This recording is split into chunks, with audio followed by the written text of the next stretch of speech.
Welcome to another exciting episode of Marvelous Videos. I'm your host, Tia Ayer. Season 3, Episode 3, The Very Pulse of the Machine. Being stranded alone on an unknown planet is a premise that we have seen time and time again in sci-fi movies. However, what sets this one apart is the innovative take on what happens next. The third episode of Love, Death, and Robots keeps up the grim and serious theme of the narrative, and it delivers another power-packed episode with enchanting animation qualities. Before we go into our explanation, we have a very small request. If you like our content, please support us by subscribing to our channel. This is a small click for you, but for us, it means a lot. Thank you. Let's begin.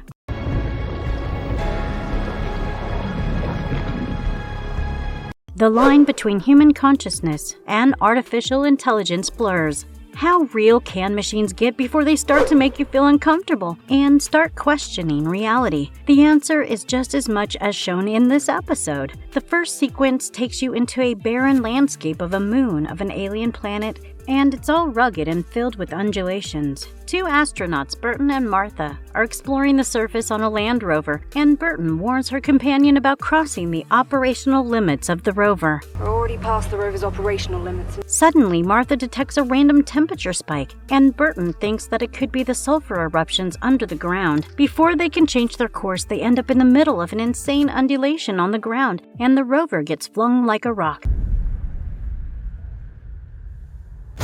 Martha recovers from the accident, but is soon shocked by the discovery that her co-pilot Burton is dead from the impact. Her face shield somehow broke in the accident, and half of her face got ripped off in the process. Martha gathers herself from the tragedy and tries to communicate with base, but with no success. Orbital. Comsync. Lost. Next orbital sync window. 12. The communication systems are down, and she figures out that her journey to the safety of the base is roughly 41 kilometers away. To make matters worse, the oxygen levels are low, and she has to make do with Burton's oxygen tank. Martha still retains her composure and drags the body of her fallen co-pilot onto a sledge, and she decides to walk the distance. It's a long and treacherous walk through the rugged terrain, and a nasty fall causes a painful fracture in her arm. She goes ahead with administering herself with morphine sulfate, in spite of warnings from her guidance system that there could be side effects, including hallucinations and loss of general motor functions. There is no other choice for Martha if she wishes to continue her journey, and she decides to take the risk. We watch her pupils dilated after the procedure, and it doesn't take long before the hallucinations begin. She hears Burton calling to her, and although she realizes that she is hallucinating, the effects start getting to her. Martha,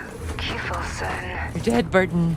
Stop it. The voice of Burton keeps getting stronger, and her eerie words start to take a toll on Martha's mental stability. From poems to philosophy, Burton's voice seems to be almost like an omnipresent force, and toys with Martha's mind as she continues the journey. The hallucinating effects keep getting stronger, and she watches in horror as the landscape around her changes.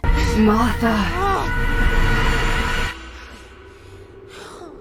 After a while, Martha realizes that she wouldn't make it and goes for another dangerous drug that wouldn't help her survive better. But there are more side effects to be dealt with, from paranoia to psychosis. At this point, Martha has become so desperate for survival that she simply doesn't care. Meanwhile, Burton continues with her narrative and reveals certain secrets about the surface of the moon that they were exploring. Apparently, Burton's death was only the end of her physical presence because her mind lived on by assimilating with Lo. Finally, the oxygen started to run out once again. Martha has only about 2 minutes and several kilometers left to travel, making it virtually impossible for her to survive. Now she is faced with a crucial decision. Standing at the edge of a cliff, Burton's artificial intelligent form suggests her to take the plunge right into the thermal lake ahead of her. Given that Burton lived on, Martha decides that she would take the risk just in case. It ends with her jumping into the lake, and she surrenders her mind into the machine. We see an eruption of golden light around the moon, and the low version of Martha continues to communicate with those on Earth.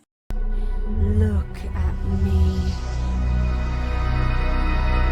Was it all a part of her hallucination? The viewers might be divided on this one because there are plenty of chances that Martha was simply hallucinating the whole time. She did use the drugs that were said to have had such side effects, and the gravity of the terrible situation might have gotten to her. She was probably suffering from some kind of guilt as well, and the initial phases of her hallucinations did suggest that she had a traumatic past. It could have all been combined to ensure such unreal visions that eventually led to her death from the lack of oxygen. Since her original oxygen tank was damaged, the chances are that Burton's tank wouldn't have enough for her to travel the whole distance to safety. In that case, it would make sense for her subconscious to start believing that she could live through the jump into the lake because it would enable her a painless death. Now, for the other side of the story, we have reasons to believe that she wasn't actually hallucinating the whole time. The last scene does indicate that Martha keeps communicating with Earth after her death, and that wouldn't be possible if she was hallucinating about the whole living through machines theory that Burton proposed. It was probably a combination of both: hallucinations added to the side effects of morphine sulfate and the actual presence of some supernatural form or artificial intelligence that assimilated with Burton's mind. Is a machine. And that machine is you. The most terrifying explanation. Yes, another bizarre thought crossed our minds as we watched in horror.